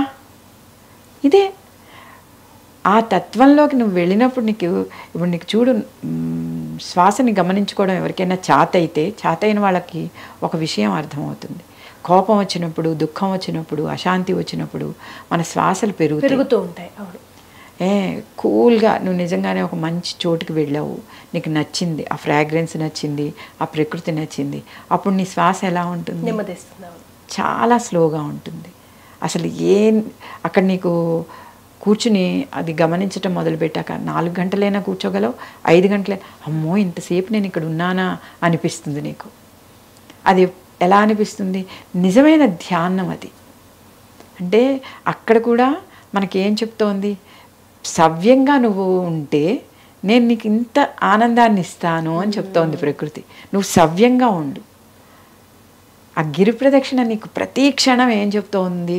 సవ్యంగా ఉండు నువ్వు, సవ్యంగా ఉండు నువ్వు, అపసవ్యం అవ్వకు, సవ్యంగానే తిరుగు. ఎన్ని గంటలు? 14 కిలోమీటర్లు, అంటే 8.6 మైళ్ళ దూరం అది అరుణాచలం యొక్క గిరి. అంతసేపు నువ్వు సవ్యంగా తిరుగుతున్నావు. అంటే నీ జీవితం అంతా నువ్వు సవ్యంగా తిరుగమ్మా, నా చుట్టూ, ఆ లింగం చుట్టూ సవ్యంగా తిరుగుతూ ఉండు అని మనకి అరుణాచలం ప్రతి క్షణం బోధిస్తోంది. అది అర్థం అవ్వడానికే ఎన్నిసార్లు వెళ్ళినా అర్థం అవటం లేదు. అంటే నువ్వు అపసవ్యంగా అక్కడి నుంచి బయటికి రాగానే అపసవ్యం అయిపోతున్నావు. అవును, అంటే ఫిజికల్ ఫామ్లో కాకుండా మన ప్రవర్తన పరంగా. అంతే కదా. నువ్వు ఫిజికల్ పరంగా చేస్తున్నది ఎందుకు? నీ లోపలికి నువ్వు వెళ్ళటానికి. అరుణాచలంలో నువ్వు ప్రదక్షిణ ఎందుకు చేస్తున్నావు? జ్ఞానం కోసం. కానీ అది ఎంతమందికి తెలుసమ్మా? ఇప్పుడు ప్రధానంగా చాలా మంది వెళ్తున్నారు. ఈ మధ్య కొంచెం సోషల్ మీడియా అవేర్నెస్ వచ్చింది, పుణ్యక్షేత్రాలు ఒక రకంగా మంచి, కానీ అలాంటి వాళ్ళే ఎక్కువ చేశారు దాన్ని. కానీ చాలా మంది లౌకిక వాంఛల కోసం కదా, పెళ్ళవ్వాలని, పిల్లలు పుట్టాలని. అసలు ఒక పాయింట్ అమ్మా, నాకు అది నిజంగానే నాకు కూడా అర్థం కావటం లేదు. అసలు అరుణాచలం స్మరణేన ముక్తి అని చెప్తున్నప్పుడు ముక్తి కోసం కదా మనం. ముక్తి అంటే ఏంటి? చనిపోయిన తర్వాత మనం పొందే ఆ మోక్షాన్ని ముక్తి అంటాం కదా. అలాంటి ముక్తి కోసం వెళ్ళే వాళ్ళకి అక్కడికి వెళ్ళి ఆలోచన ఏంటి? నాకు పిల్లలు పుట్టాలి, నాకు పెళ్ళవ్వాలి, లేకపోతే నాకు ఉద్యోగం రావాలి. ఇంకొకటి కూడా ఉంది, కుబేరలింగం దగ్గర కూడా అందరూ ధనం కోసం అని చెప్పి మొక్కుకుంటారు. కుబేరలింగం ధనం కాదు, అక్కడ జ్ఞానధనం. అక్కడ ఇచ్చేది, ఆ కుబేరలింగం మనకి ఇచ్చేది జ్ఞానధనం. ఆ జ్ఞానధనం ఎలా వస్తుంది? నువ్వు ధ్యానం చేస్తేనే నీ జ్ఞానం వస్తుంది. ఏ పాయింట్లో అయినా సరే శ్వాసని నువ్వు ఎప్పుడైతే గమనించటం మొదలు పెడతావో ఆ గమనింపులో నీకు ఎన్నో విషయాలు చెప్తుంది. నీ బెస్ట్ ఫ్రెండ్ నీ శ్వాస. ఇంకా ప్రపంచంలో నీకు ఎవ్వరూ లేరు, నీ శ్వాస తప్ప నీకు ద బెస్ట్ ఏదీ లేదు. ఒక్క 2 నిమిషాలు కళ్ళు మూసుకుని నీకు ఏదైనా పెద్ద సమస్య వచ్చినప్పుడు, ఇది అందరూ గమనించవచ్చు. ఇది ఛాలెంజ్, లోకల్కి నేను మొత్తం అందరికీ కూడా ఒక ఛాలెంజ్ కింద చెప్తాను. మీకు ఏదైనా పెద్ద సమస్య వస్తుంది, పెద్ద సమస్య వచ్చినప్పుడు ఇతరులను అడగడం కంటే ఆ సమస్యని మీ మైండ్లో పెట్టుకుని కళ్ళు మూసుకుని అస్సలు కళ్ళు తెరవకుండా 1 గంట సేపు మీరు అలారం పెట్టుకుని ఆ ప్రశ్ననే ప్రశ్నించుకుంటూ ఉంటే మీ పర్సనల్గా వచ్చే జవాబు ఎవరిచ్చిన జవాబు కంటే అయినా విలువైన జవాబు అది. దాన్ని మనం ఇప్పుడు ధ్యానం అనండి, లేకపోతే ఇంకేదైనా పేరు పెట్టుకోండి. మీరు దాని లోపలికి, ఆ ధ్యానం లోపలికి ఎవరైనా వెళ్ళగలిగితే మాత్రం ఖచ్చితంగా మనం తప్పు చెయ్యం. నిజమే. నేను అంటే అంతకుముందు కొంచెం శ్వాస క్రియాయోగం మీద కొంచెం అవగాహన ఉంది, కానీ నేను శ్వాసని బాగా అబ్జర్వ్ చేయడం మీరు పరిచయం అయ్యాక నేను నేర్చుకున్నా. ఒక 2-3 years బ్యాక్ మిమ్మల్ని కలిసిన సందర్భంలో క్రియాయోగం. అందుకే నీ మొహం ఇప్పుడు అప్పటికంటే యంగ్గా ఉంది. దానికి మించి సిచ్యువేషన్స్ని డీల్ చేయడం ఈజీ అవుతుంది. అంటే చుట్టూ ఇంత వర్క్, ఇంత కర్మ చేయాల్సి వస్తున్నా కూడా ఆ బ్యాలెన్సింగ్ అనేది స్ట్రెస్ నుంచి మీరు అన్నట్టుగా ఒకసారి కూర్చొని కాముగా పొద్దున 1 గంట లేసిన తర్వాత మీరు ఆ రోజు చెప్పింది నాకు ఇంకా గుర్తు. అంటే గురువులు రకరకాలుగా ప్రకృతి పంపిస్తుంది అంటారు కదా, ఇట్లా నాకు నా జాబ్లో భాగంగానే నాకు ఎదురవ్వడం నిజంగా ఆనందంగా ఉంది. నేను అరుణాచలం గురించి మిమ్మల్ని ప్రత్యేకంగా ఫోన్ చేసి అడగడానికి కారణం కూడా అదే అమ్మ. చాలామంది అరుణాచలం అంటే వెళ్ళాలి, అందరు వెళ్తున్నారు, వెళ్ళొచ్చిన తర్వాత వాళ్ళకి ఏదో బాగా జరుగుతుందంట, లైఫ్లో పెద్ద చేంజ్ వచ్చిందంటే మనం కూడా వెళ్ళాలి, అంత ప్రాపంచికం వైపు వెళ్తున్నారు. ఇది మోక్ష క్షేత్రం కదా, మీరైతేనే కరెక్ట్గా చెప్పగలుగుతారు అని. అదే చెప్తున్నాను కదా, నేను నేర్చుకున్నది అంటే మీరందరూ మళ్ళీ నన్ను క్వశ్చన్ చేయొచ్చు, మీరు ఏమన్నా మారిపోయారా అని. మారలేదు, కానీ తెలిసింది, మార్గం తెలిసింది. ఇప్పుడు మనకి ఏంటంటే గూగుల్ పెట్టుకున్నప్పుడు పాపం చాలాసార్లు మంచి మార్గమే చూపిస్తూ ఉంటుంది. ఎప్పుడో ఒకసారి ఏం చేస్తుంది, సముద్ర పొడ్డుకో తీసుకుపోయి ఇక్కడ పడి ఉండంటుంది. ఒకసారి నేను మా అబ్బాయి యానాం వెళ్ళాం. యానాం వెళ్ళేటప్పుడు ఎవరిదో అడ్రస్ కోసం అని చెప్పి నా చేతిలో పెట్టి అమ్మ నువ్వు ఇది చూడన్నాడు. ఆ సముద్రం వచ్చింది, ఇంకా ముందుకు వెళ్ళమంటోంది. అవరే ఇంకా ముందుకు వెళ్ళమంటోంది అంటే అమ్మ ఏంటమ్మా సముద్రంలో దూకమంటావా అన్నాడు. అంటే ఆ గూగుల్ ఎలా చెప్తుందో మన మనసు కూడా ఒక్కొక్కసారి అలాగే చెప్తూ ఉంటుంది. కానీ చిన్నగా గమనింపు మనం చేయాల్సిన పని. మా ఇంట్లో మేము ఎప్పుడైనా ఇలాంటివి మాట్లాడుకునేటప్పుడు సరదాగా మా మామ కొడుకో నేను మేమంతా కబులు చెప్పుకుంటాం. అది చెప్పుకునేటప్పుడు వాడు అంటాడు అనమాట. అంటే మేము ఒక్కొక్కళ్ళం ఒక్కొక్క దాన్ని. నేనేమో మహావతార్ బాబాజీ క్రియాలో ఉన్నాను, మా మామయ్య కొడుకేమో రామచంద్ర మిషన్లో ఉన్నాడు, ఇంకా మా వాళ్ళందరూ తలో దారిలోనూ ఉన్నారు. దారులు అనేకం, కొంతమంది ఆర్ట్ ఆఫ్ లివింగ్, అట్లా అనేక దారులలో ఉన్నాం మేము. ఈ దారులలో ఉన్న వాళ్ళం అందరం ఒక చోట కూర్చున్నప్పుడు ఎంత బాగుంటుందంటే మాట్లాడుకుంటుంటే చాలా అద్భుతంగా ఉంటుంది. మా మామ కొడుకు అంటాడు, కాదే ఇవన్నీ కాదు వదినా, మనం చేయాల్సిన పని ఏంటంటే మన గదిలో మనం ఉండాలి, వెంటిలేటర్లో మన ఆత్మని పెట్టి మనం చూసుకుంటూ ఉండాలి, అప్పుడు మనం చేసే పని కరెక్ట్గా అర్థమవుతుంది. వెంటిలేటర్లో పెట్టి అంటే వెంటిలేటర్ అంటే ఈ వెలుగొచ్చే ఉంటాయి కదా, అవి అందులో పెట్టి మనల్ని చూసుకుంటే, అంటే నేను అంటాను పక్కుమని నవ్వొస్తుందిరా, ఎందుకంటే అది చెప్పే ఒక్క మాట కూడా మనం వినం. అసలు నిజంగానే ఆ మార్గం చూపిస్తున్న వైపుకి వెళ్ళడానికి ఎవరమైనా సరే ఒక్కళ్ళం కొంచెం ముందుకు వెళ్ళగలిగితే మన వెనక చేపట్టుకుని రావడానికి చాలామంది ఉంటారు. ఇప్పుడు అరుణాచలం ఏమైందంటే నిజంగానే అలాంటి మార్గం చూపించటానికి ఆ అరుణాచలం అనేది ఉంది. ఏంటి, భక్తి జ్ఞాన వైరాగ్య బీజం వెయ్యటానికి మాత్రమే ఆ అరుణాచలం. భక్తి జ్ఞానం వైరాగ్యం. నీకు వైరాగ్యం కావాలనుకున్నప్పుడు సంసారం ఎందుకు వస్తుంది అక్కడ కదా. అంటే నాకు 1998లో పరిచయమైన అరుణాచలం అయితే ఈ భక్తి జ్ఞాన వైరాగ్య బీజాలే ఉండేవి. అక్కడ టోపీ స్వామిలు ఉండేవాళ్ళు కాదు, ఇంకొకడు సైకిల్ స్వామి అని ఆయన ఆశ్రమం ఉండేది. ఆ సైకిల్ స్వామి అంటే ఏమీ లేదు, ఆయన సైకిల్ మీద భారతదేశంలో ఉన్న గుళ్ళన్నీ దర్శనం చేసేవారు. అసలు ఇవన్నీ ఒక ఎత్తు అయిపోతున్నాయి. ఇప్పుడు యాత్రలు అంటేనే అందరికీ ఒక విచిత్రమైన ఆలోచనలు వస్తున్నాయి. ఈ మధ్య నేను తరచూ వింటున్నాను, ఏంటి యాత్ర అంటే ఫలానాలాగే చెయ్యాలి, యాత్ర అంటే ఇలా చేస్తేనే అది యాత్ర. ఎలా చేసినా యాత్రే. ఎందుకంటే నీలో మూలాధార నుంచి సహస్రార వరకు నీ శ్వాసని నువ్వు నడపటం కూడా ఒక యాత్రే, అసలు యాత్ర అది. ఆ అసలైన యాత్ర చేయాలి అంటే ఏదో ఒక యాత్ర చెయ్యని ముందు. అసలు యాత్ర చేయడానికే మళ్ళీ అడ్డుపడుతూ నువ్వు ఇప్పుడు నేను యాత్రా సాహిత్యం రాస్తాను కనుక నేను రైటర్ని కాదు అని ఇప్పుడు ఒక పెద్ద యుద్ధం మాట ఈ ఫేస్బుక్లో. నువ్వొక రైటర్వా, నువ్వొక అక్షరం రాస్తుంది. సరే, నా వైపు మాట్లాడే వాళ్ళు ఏమంటారు అంటే అక్షరం పేపర్ మీద పెడితే అది రైటరీ. ఎనీ రైటర్, పోలీస్ కూడా అక్షరాలు రాసుకుంటూ ఉంటాడు. మనం వెళ్ళంగానే స్టేట్మెంట్ రాస్తాడు, అతన్ని కూడా రైటర్ అంటారు. ఆ విషయం కూడా, అంత చిన్న విషయం కూడా తెలియని వాళ్ళందరూ రైటర్స్. ఇప్పుడు నాకు చాలా మంది కేవలం వ్యక్తిగత జీవితాలు ఉత్తరాలే పుస్తకాలుగా మారి రచయితలుగా ఉన్నారు కదా. మరి నెహ్రూ ఇందిరాగాంధీకి రాసిన ఉత్తరాలు ఆవిడ జీవితాన్నే మార్చేశాయి అని చెప్పుకుంటారు కదా. అంటే అవగాహన లేనితనం. చెప్తున్నాను కదా, ప్రదక్షిణ సవ్యంగా చేయని వాళ్ళందరూ అపసవ్యంగా ప్రదక్షిణ చేసే వాళ్ళ ఆలోచనలు అవి. ఎవరైతే అరుణాచలం వెళ్ళి ఉల్టా ప్రదక్షిణ చేస్తారో వాళ్ళందరూ బయట ఉన్నారు. ఇట్లా ఉంటది. అవును, అంటే మంచిలో కూడా నవ్వు, అట్లాంటప్పుడు నవ్వే వస్తుంటది. ఇప్పుడు మన రమణీయంలో కూడా నేను ఇదివరకు ట్రోల్ అవుతానని కొన్ని విషయాలు మాట్లాడేదాన్ని కాదు, నీకు కూడా తెలుసు ఆ విషయం. అసలు ఇప్పుడు ఆ భయమే పోయింది.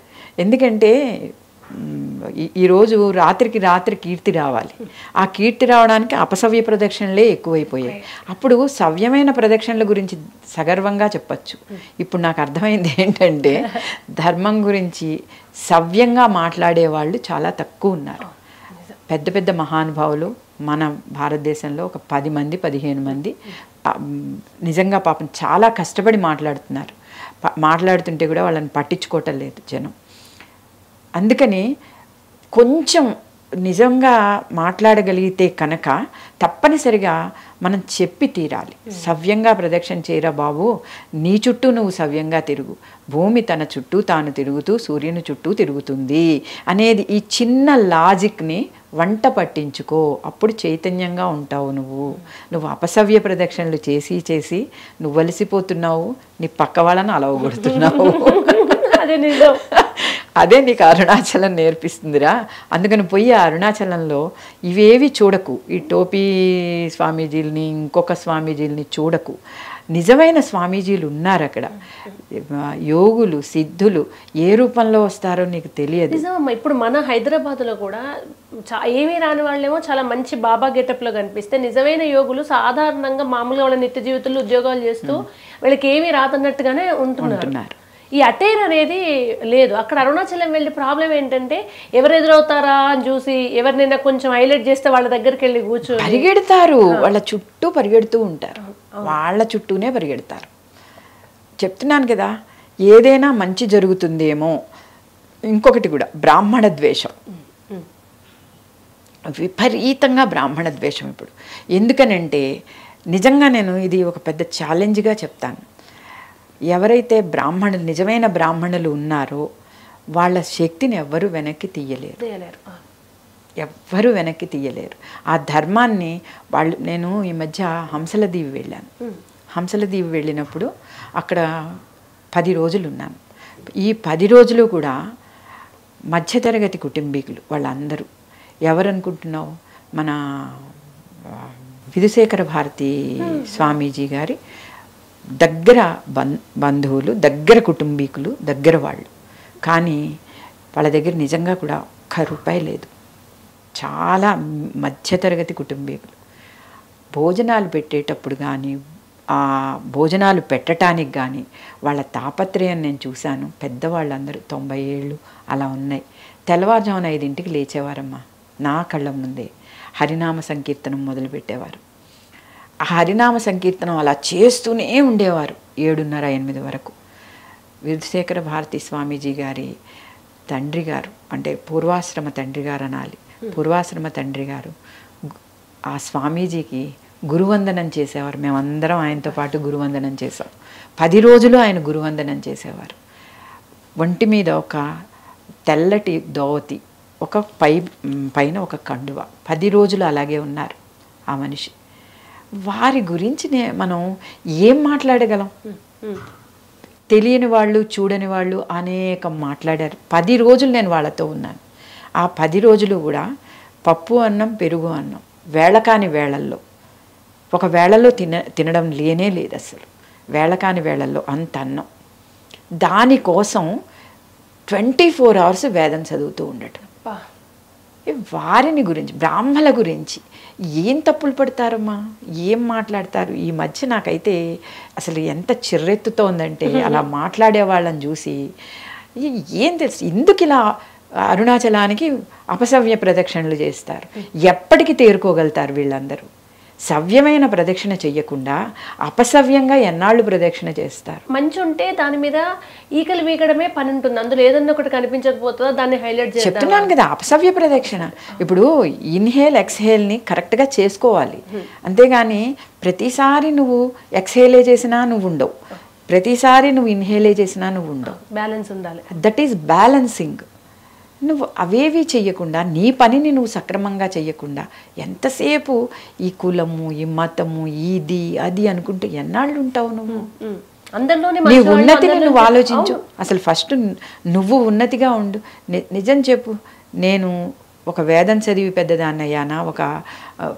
ఆ గుడి చుట్టూ ప్రదక్షిణ చేసే నేను మీ అందరి దృష్టిలోనూ పడ్డాను.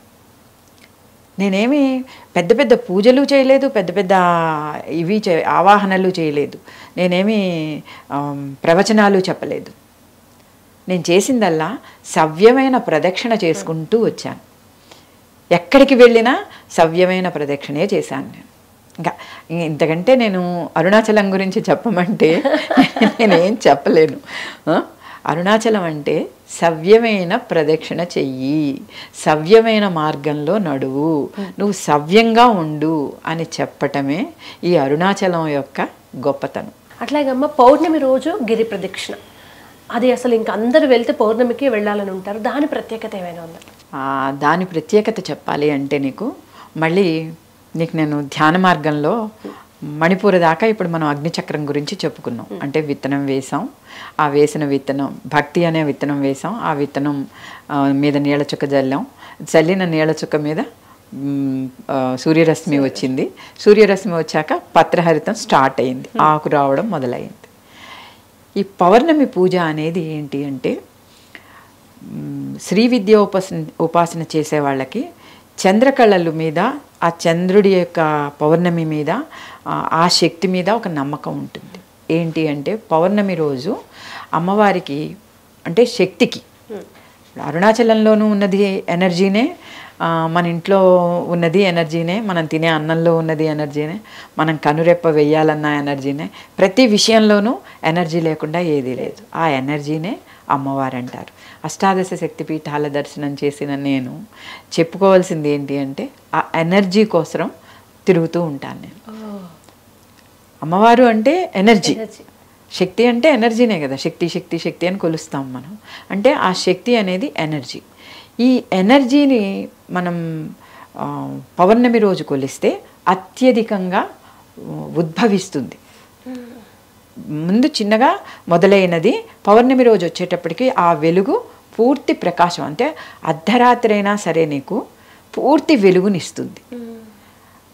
ఆ చిన్న తత్వం అంటే మా గురువుగారు నాకు చెప్పిందే చెప్తున్నాను, నేనేది పురాణాల్లోంచో ఎక్కడి నుంచో నేను చెప్పట్లేదు. ఆయన ఒకటే చెప్పేవారు, ఏంటి నీకు అగ్నిచక్రం అగ్నిని చూసిన తర్వాత ఆ భక్తి అనే విత్తనం కొంచెం ముందుకు రావడానికి వాయువు తోడైంది. వాయువు తోడైన తర్వాత వాయువు నుంచి నువ్వు కొంచెం ముందుకు వెళ్ళిన తర్వాత ఆకాశానికి అంటేసింది. అంటే అప్పటికి నీకు పూర్తి తీగ రెడీ అయిపోయింది, పువ్వు పూయడానికి మొగ్గలేసేసి అంతా రెడీ అయిపోయింది. ఈ మొగ్గ అయిపోయినది సహస్రారానికి వచ్చేటప్పటికి నీకు పువ్వు పూర్తిగా 1000 రేకుల కలవ పువ్వు అంటున్నాం, పోనీ దొంతర మల్లె పువ్వు అనుకుందాం మనం. ఏదైనా సరే ఆ మల్లె పువ్వు యొక్క ఫ్రాగ్రెన్స్, ఆ మల్లె పువ్వు పూర్తిగా వికసించిన అందం. అంటే మనం తామర పువ్వు అని చెప్పుకుంటే, మల్లె పువ్వు అని చెప్పుకుంటే పగలు పూస్తుంది, తామర పువ్వు అంటే నీకు రాత్రి చంద్రకిరణాల వల్ల నీకు అది వికసిస్తుంది కదా. ఆ పూర్తి పౌర్ణమి రోజు నిజంగా ఆ చంద్రకిరణాలు పడి ఆ పువ్వు పూర్తిగా వికసిస్తే దానిలో నీకు జ్ఞానం, అంటే నీ జ్ఞానం ఒక పువ్వులాగా వికసించేసింది అనుకో. వికసిస్తే నీకు ఏమవుతావు, నువ్వు ఒక ఎనర్జెటిక్ రూపంగా మారుతావు కదా. అంటే నువ్వు పౌర్ణమి రోజు అలాంటి ఎనర్జీలో నువ్వు తిరుగుతూ ఉంటావు. దేని చుట్టూ తిరుగుతున్నావు?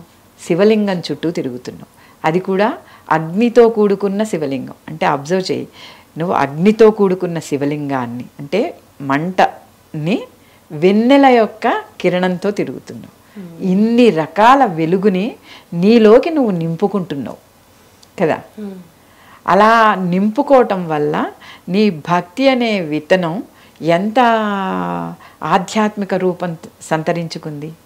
ఒక విశ్వం అంతా కూడా వికసిస్తోంది కదా ఒక పువ్వులాగా. అదే చెప్తోంది పౌర్ణమి నీకు అక్కడ. అందులో కార్తీక పౌర్ణమి అంటే అత్యధికంగా ఎక్కువ వెలుగు వచ్చి, ఎక్కువ అయ్యవారు అమ్మవారు మమేకమైన శక్తి అది. అలాంటి శక్తి రూపంలో సవ్యమైన మార్గంలో నువ్వు తిరిగితే నీ భక్తి ఎక్కడికి వెడుతుంది? అక్కడే ఉంటుంది, నీలోనే ఉంటుంది.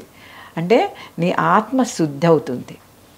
పరిపూర్ణంగా నీ ఆత్మని నువ్వు శుద్ధి కలగడానికి మార్గం ఆ పౌర్ణమి రోజు నువ్వు గిరి ప్రదక్షిణ చేయడం. కానీ ఆ తత్వం ఎవరికి తెలుస్తోంది? పౌర్ణమి రోజు తిరిగావా? తిరిగాను. అమావాస్య రోజు తిరిగావా? తిరిగాను. నాలాంటిదే అలా చెప్తోంది కదా, అన్నిసార్లు తిరిగి నేనే ఆ మాట చెప్తున్నాను. కానీ అమ్మ, ఇప్పుడు మనం ప్రకృతిలో అంటే పంచభూతాల్లో పరమాత్మ తత్వంలో మనం లీనం కావాలంటే మీ గురువు గారు ఆ తత్వాలు నీలో ఉన్నాయా లేదా చూసుకోమన్నారు. ఈ ప్రాపంచిక విషయాల పట్ల ఉండే కోరికలు వాటికి మనకు ఒక అడ్డుగోడలాగా ఉంటుంది కదా, అది చెరగనంత వరకు ఏ అరుణాచలం వెళ్ళి గిరి ప్రదక్షిణ చేసిన ఉపయోగం ఉండదు కదా. ఉండదు, ఖచ్చితంగా అలా ఉండదు. ఒకవేళ అదే ఉందనుకుందాం, నువ్వు అరుణాచలమే వెళ్ళి ఇంకా రావు కదా, అక్కడే ఉంటావు కదా, అరుణాచలంలోనే ఉంటావు నువ్వు. నీకు ఇంక సంసారం ఎందుకు? నువ్వు అక్కడికి వెళ్ళి కూడా సంసారం కావాలి అని అడుగుతున్నప్పుడు నీకు అరుణాచలం ఎక్కడుంది? కాశీ, అరుణాచలం ఇవన్నీ నీకు ఎక్కడున్నాయి? నీలోనే ఉన్నాయి. అది గమనించడానికే వాటి దగ్గరికి వెళ్ళి వాటి యొక్క లక్షణాలని నువ్వు గమనిస్తే నువ్వు ఎక్కడున్నా అరుణాచలంలో ఉంటావు, ఎక్కడున్నా కాశీలో ఉంటావు. కాశీ బుక్ రాసినప్పుడు నిజానికి నేను మంచి సాధనలో ఉన్న సమయంలో రాశాను ఆ పుస్తకం కూడా. అందుకే నాలో ఉన్న భావాలన్నీ నీకు అంత బాగా బయటకు వచ్చాయి. ఆత్మశుద్ధి జరిగింది అనేటప్పుడు మన భావన కూడా అలాగే ఉంటుంది, మన మౌనం కూడా అలాగే ఉంటుంది. ఇప్పుడు నేను చాలామందికి చెప్తూ ఉంటాను, శ్రీరాముడికి గురువు వశిష్ఠుడు కదా. సరే, వశిష్ఠుడు మంచి గురువు. ఆయన విశ్వామిత్రుడికి అప్పచెప్పాడు రాముణ్ణి కదా. అంటే ఆయన కంటే ఉన్నతమైన గురువు విశ్వామిత్రుడు. అంటే చాలా అత్యంత ఉన్నతమైన వాడు విశ్వామిత్రుడు. వేల సంవత్సరాలు ఆయన నడిపాడు. కానీ మేనకు వచ్చినప్పుడు ఏమయ్యాడు ఆయన? ఆయన కింద పడిపోయాడు కదా, అవునా? అంటే అంతటి మహా ఋషులకే అక్కడ మేనక రావడము ఇవన్నీ మనం తర్వాత ఆలోచిద్దాం. అంటే ఒక చిన్న నెగటివిటీ వాళ్ళ మైండ్లోకి వెడితే వాళ్ళలాంటి వాళ్ళే కింద పడిపోతున్నప్పుడు, అన్ని వేల సంవత్సరాలు చేసిన వాళ్ళే కింద పడిపోతున్నప్పుడు సాధారణ మానవులు పడకపోవడంలో ఆశ్చర్యం. బలవంతంగా పడొద్దని బిగబెట్టుకోవద్దు. పడుతుంటే ఓకే పడ్డా, మళ్ళీ పడని. కానీ ఏంటంటే మళ్ళీ నీకు ఒకసారి సాధనని టచ్ చేసిన తర్వాత మళ్ళీ నువ్వు ఆ సాధనలోకి వెళ్ళటం ఈజీ. అసలు నీకు సాధన ఉంది అని తెలియనప్పుడు సాధనలోకి వెళ్ళటం కష్టం. కానీ నీకు ఒకసారి నువ్వు టచ్ చేసావు ఆ సాధనని. ఇప్పుడు 1000 సంవత్సరాలు ఆయన చేస్తే కనీసం 1000 నిమిషాలు నువ్వు చేసావు అనుకుందాం. 1000 నిమిషాలు చేసావు కనుక ఒక 10 నిమిషాలు కూర్చోవటం తేలిక. ఆ తత్వంలోకి నువ్వు వెళ్ళగలవు. ఎందుకంటే నువ్వు ఒకసారి రుచి చూసావు దాన్ని, పడిపోయావు, ఏం పర్వాలేదు, మళ్ళీ లేవచ్చు. లేవడానికి నీకు బలం ఉంది, నీలోనే ఆ బలం ఉంది. అందుకని ఆ సాధన అనేది ఏంటంటే నిరంతర ప్రక్రియ. అది చేస్తూ ఉండాలి. అరుణాచలాన్ని అలా తలుచుకుంటూ ఉండాలి, ప్రదక్షిణ చేస్తూనే ఉండాలి, సవ్యమైన ప్రదక్షిణ చేస్తూనే ఉండాలి. అరుణాచలంలో గిరి ప్రదక్షిణ చేసినప్పుడు ఎంత కాన్షియస్. గిరి ప్రదక్షిణ కాదు, ఇప్పటి నుంచి మనం కొత్త వర్డ్ మొదలెట్టాలి. ఏంటి అంటే అరుణాచలంలో గిరికి సవ్య ప్రదక్షిణ. ఆ కాన్షియస్నెస్ తోటే వచ్చిన తర్వాత కూడా జీవితంలో ఆ సవ్య ప్రదక్షిణలోనే ఉండాలి. సవ్య ప్రదక్షిణ చేయాలి, అంతేగాని ప్రదక్షిణ కాదు. ప్రదక్షిణ మనం ఇటు చేసేయచ్చు, అపసవ్యంగాను ఎలా అయినా చేసేసి వచ్చేస్తున్నాం. సంసారం కావాలని కోరుకుంటున్నాం, పిల్లలు కావాలని కోరుకుంటున్నాం, డబ్బు కావాలని కోరుకుంటున్నాం. కాదు, అక్కడ మనం కోరుకోవాల్సింది ఆధ్యాత్మిక ఎనర్జీ. ఇంకా బాధ కలిగించే విషయం ఒకటి చూసా, అక్కడ ఇలా బండ మీద బండ క్షేత్రంలో ఇల్లు కట్టడం పెట్టితే ఇప్పుడు మొట్టమొదట్లో ఇది కొన్ని క్షేత్రం నేను 30 ఏళ్ల నుంచి దర్శనాలు చేస్తున్నాను కదా. ఇది చేసేటప్పుడు చాలా తక్కువ గుళ్ళల్లో నేను ఆ పెంకులు పేర్చడం చూసేదాన్ని, చాలా తక్కువ గుళ్ళల్లో. ఇప్పుడు మొన్న రీసెంట్గా నేను ఒక నెల అయిందేమో శ్రీశైలం వెళ్ళా. శ్రీశైలం దారంతా పెంకులు పేర్చుంటున్నాయి, ఆ కొండరాళ్ళు పేర్చుంటున్నాయి. అప్పుడు అనుకున్నాను అనమాట, ఓహో ఇది అన్ని గుళ్ళకి పాకిపోయింది అన్నమాట. పూర్వం ఎలాంటి గుళ్ళల్లో ఉండేదంటే నిజంగా కూడా మా గురువుగారు కూడా ఒకసారి ఒక మాట చెప్పారు, సముద్రము నది కలిసే చోట ఇసుక మీద ఇల్లు కడితే, అంటే బొమ్మరిల్లు కట్టి కోరుకుంటే మనకి కోరిక తీరుతుంది అని అనేవారు. అంటే అప్పుడు నేను అడిగేదాన్ని, ఏ కోరిక కోరుకోవాలి, ఎలాంటి కోరిక కోరుకోవాలి అని అంటే ఇదే చెప్పేవారు ఆయన, ముక్తి కోరుకోవాలి అని. అంటే ఇల్లు కోరుకోవాలి అని అనేవారు కాదు ఆయన, ముక్తి కోరుకోవాలి నువ్వు అని. ఆ ముక్తి కోరుకోవటానికి నువ్వు బొమ్మరిల్లు కట్టనేవారు. అంటే గుడి కట్టు, ఆ గుడి కడితే నువ్వు నీ ఆత్మను అక్కడ నువ్వు ప్రతిష్ఠ చేస్తావు, ముక్తి పొందుతుంది అనేది ఆయన ఉద్దేశ్యం అనుకుంటా. మేబీ ఇప్పుడు నాకు ఆయన లేరు, ఇప్పుడు నేను మళ్ళీ తిరిగి అవన్నీ అడగలేను.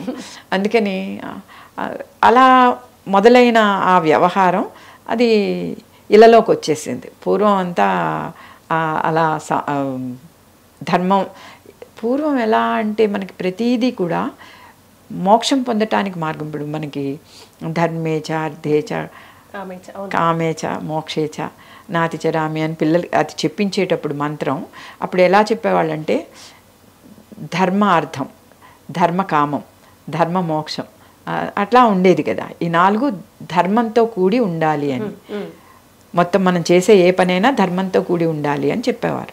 అంటే ఈ కోరిక కూడా ధర్మంగా ఉండాలి కదా. ఇప్పుడు ఏది ధర్మంలో ఉంటుంది కదా, అన్నీ అపసవ్య మార్గంలోనే ఉంటుంది, సవ్య మార్గంలో ఏదీ లేదు. అందుకని అరుణాచలం వెళ్ళడం వల్ల మనకి నిజంగానే భక్తి వస్తుంది. 100% మనం చెప్పి తీరాల్సిన విషయం ఏంటంటే ఆ దేవాలయాల శివుడి ఆజ్ఞ చేత విశ్వకర్మ కట్టిన గుళ్ళవి, అది సాధారణ మానవులు నిర్మించిన గుళ్ళు కాదవి. అందుకని తప్పనిసరిగా మనకి వస్తుంది, ఎంతో అంతో భక్తి వస్తుంది. ఇటొచ్చి ఆ భక్తి సవ్య మార్గంలో ఇంటికి తెచ్చుకుంటామా లేదా అనేది మన యొక్క సాధన మీద ఆధారపడి ఉంటుంది. కానీ తెలుస్తుంది, ఖచ్చితంగా మార్పు అయితే వస్తుంది. ఒక్కసారి అరుణాచలం వెళ్ళి వచ్చిన తర్వాత కనీసం నేను అనుకుంటాను 21 సార్లు ప్రదక్షిణ చేయాలి అనే ఆలోచన వచ్చింది. ఒకసారే నేను అది చూడకపోతే నాకు ఉండేదే కాదు, అసలు నాకు అరుణాచలం వెళ్ళాలి అనే అనిపించేది కాదు. ఈ రోజుకి అరుణాచలం వెళ్ళాలి అనే కోరికే ఉంటుంది నాకు. కాశీ వెళ్ళాలనే అనుకుంటా. కాశీ వెళ్ళాలి అనుకోవడంలో కూడా ఒక స్వార్థం ఉంటుంది. ఏంటంటే నిజంగా కూడా స్వార్థం లేని తనం లేదు ఇంకా నాకు. ఇంట్లో కొన్ని విషయాలు చెయ్యలేము.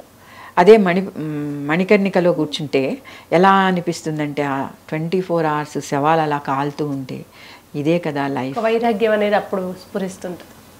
భక్తి జ్ఞాన వైరాగ్యం అనేది నీకు ఆ మణికర్ణికలో జరుగుతుంది.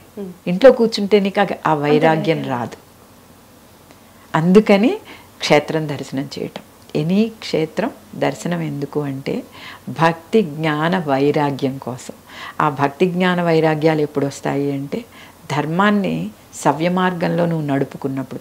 మాట పెద్దవాళ్ళు గురువులు అందరూ చెప్తూ ఉంటారు, మనం ఏదైనా సరే మనస వాచ కర్మణ, మనం మనస్ఫూర్తిగా మాట చెప్తే ఆ మాట పని రూపంలోకి వస్తే అది సవ్యంగా ఉంటుంది అనేది ఈ అరుణాచలం వెళ్ళొచ్చిన తర్వాత క్లియర్ అవుతుంది మనకి. ఎందుకంటే రమణ మహర్షి గారు అదే చెప్పారు. అది పెద్ద పెద్ద తత్వాల్లో నీకు ఒక వేదం నుంచో ఒక ఉపనిషత్తు నుంచో ఉదాహరణగా అనర్ఘళంగా శ్లోకాలు చదివేసి అనర్ఘళంగా నువ్వు మాట్లాడేసి చెప్పేస్తే మామూలు వాళ్ళకి అర్థం అవ్వచ్చు, అర్థం అవ్వకపోవచ్చు నా లాంటి వాళ్ళకి. అందుకని మా గురువులు లాంటి వాళ్ళు కూడా అప్పుడప్పుడు తగులుతారు నా లాంటి వాళ్ళకి.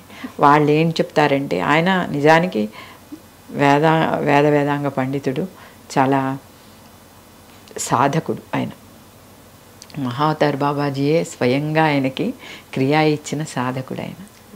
అలాంటి వారి దగ్గర నేను క్రియా తీసుకోవటం పూర్వజన్మలో ఎప్పుడో చేసుకున్న పుణ్యమే కానీ ఈ జన్మవి కాదవి, అది కూడా నాకు తెలుసు.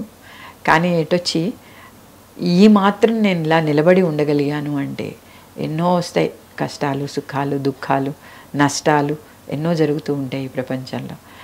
నిన్న ఒక పెద్ద కష్టం వచ్చేస్తే ఈ రోజు లేచి ఆనందంగా తిరిగి బయటకు వెళ్ళిపోతూ ఉంటాను నేను. దానికి మా నాయనమ్మ ఒక మాట చెప్తూ ఉండేది, దాలిలో ఏదో దాలిగుంటలో కుక్క అని అంటూ ఉండేది.